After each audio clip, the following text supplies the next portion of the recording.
Pour soutenir la chaîne Angry Wife, vous pouvez faire un don sur Tipeee ou regarder une publicité sur Utip. Merci et bonne vidéo.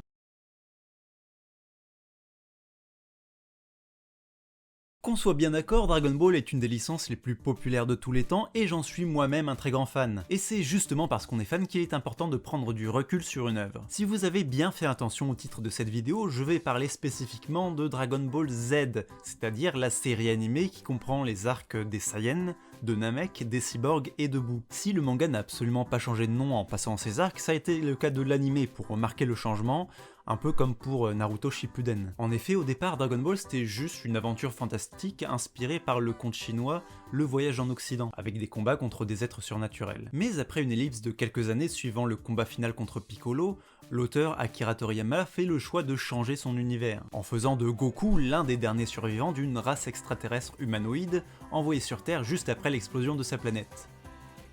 Ça me rappelle quelqu'un, mais je sais plus qui. L'histoire reste centrée autour de la quête des Dragon Ball et des combats, mais dans des dimensions démesurément plus grandes. Et l'histoire perd un peu son côté humoristique, même si on le retrouve dans l'arc de Boo. Bref, la série animée change de nom à partir de là, et Dragon Ball Z reste dans l'imaginaire collectif comme la représentation la plus classique de cette licence. C'est également le cas pour moi, mais pourtant, avec du recul, Dragon Ball Z c'est peut-être la pire représentation de la licence, avec les jeux vidéo comme Final Bot. Attention, je parle pas de la version française et de ses approximations, non, ça en finale on s'y est attaché, au point de faire une pétition pour que les doubleurs français restent les mêmes pour le film La Résurrection de Freezer. Non, je parle bien de la qualité de la série. Si au départ Dragon Ball était correctement adapté en animation pour l'époque, avec un rythme qui correspondait bien au manga et très peu d'épisodes filler pour remplir, à partir de Dragon Ball Z, c'est complètement parti en couille. Premier point, le rythme est devenu super lent et les épisodes complètement vides. Quand j'étais petit, je connaissais l'univers de Dragon Ball en gros, mais pas du tout son histoire. Quelle ne fut pas ma joie le jour où on m'a prêté la cassette VHS du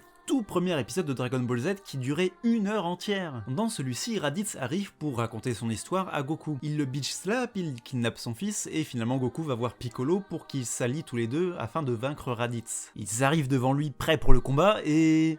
fin de l'épisode. Quoi ? Il ne s'est passé que ça en 1 heure! C'est simple en fait, les épisodes de Dragon Ball Z c'était principalement du vent et des personnages qui se regardent dans les yeux pendant 20 minutes. Ah mais pourtant je me rappelle de certains moments mémorables comme par exemple le sacrifice de Vegeta. Certes, mais il ne s'agissait que d'une infime partie. Alors maintenant c'est sûr qu'avec internet on ne trouve plus que des compilations des moments les plus intéressants.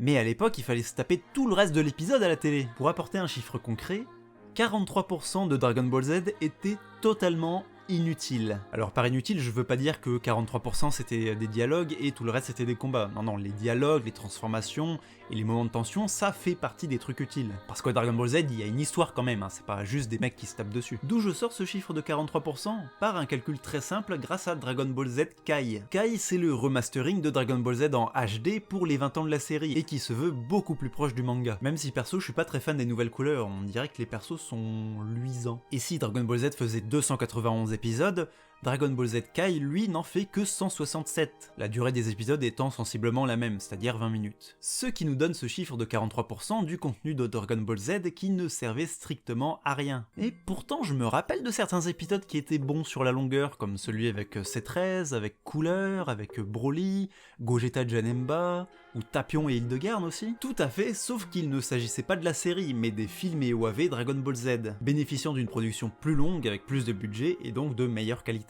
Et encore il y en a certains qui étaient bien pourris, comme Bio Broly, parce que... non, juste non quoi. Et dans tous les cas, aucun de ces épisodes n'est canon, ça veut dire qu'on peut pas les intégrer à l'histoire officielle de Dragon Ball. À l'exception du film sur le père de Goku, sur le Trunks du futur...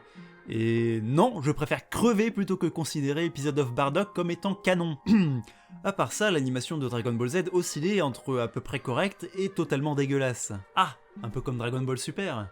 Non, pas comme Dragon Ball Super. Même si je ne regarde pas cette suite parce que j'ai pas envie de gâcher de précieuses minutes de ma vie, je pense que Super souffre juste de quelques gros foirages de temps en temps. Alors que Dragon Ball Z c'était l'inverse, c'était tout le temps du foirage, et de temps en temps on avait de la qualité. Mais alors pourquoi c'était si nul ? Eh bien parce que comme quasiment tous les mangas ultra populaires adaptés en animation, la série est devenue un simple support produit en masse le plus rapidement possible au détriment de sa qualité. Et pour éviter que Dragon Ball Z ne rattrape la publication du manga original, ils ont été obligés de le remplir de vide, en abusant à mort du recyclage d'animation, des scènes où le vent souffle, et des épisodes filler inutiles. Ajoutez à cela les animateurs d'un style complètement différent d'un épisode à l'autre, et les techniques d'animation de l'époque étaient beaucoup moins développées qu'aujourd'hui, et vous obtenez une série infâme qui fait honte au matériel d'origine. Pourtant, il est incontestable que Dragon Ball Z ait participé au succès de la licence. Pourquoi ?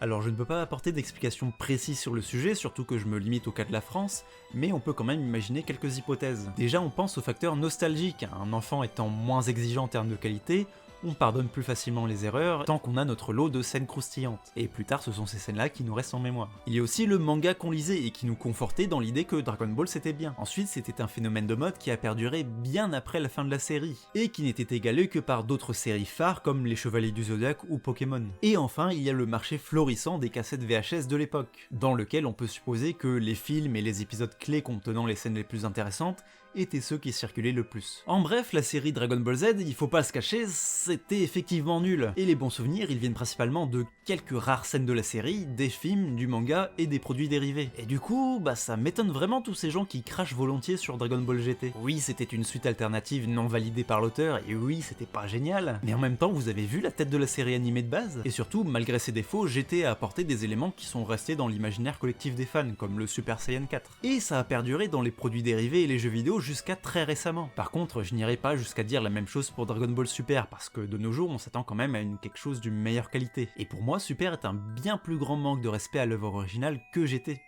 Et je suis même pas fan de GT. Enfin bon, Akira Toriyama, il fait ce qu'il veut après tout, il va pas cracher sur l'argent qu'on lui donne pour déterrer son manga fini il y a plus de 20 ans. Bon après, on dirait qu'il commence à comprendre ce que veulent les fans en sortant des films comme par exemple Dragon Ball Super Broly. Ah tiens d'ailleurs, il serait temps que je regarde les trailers pour voir ce que ça donne...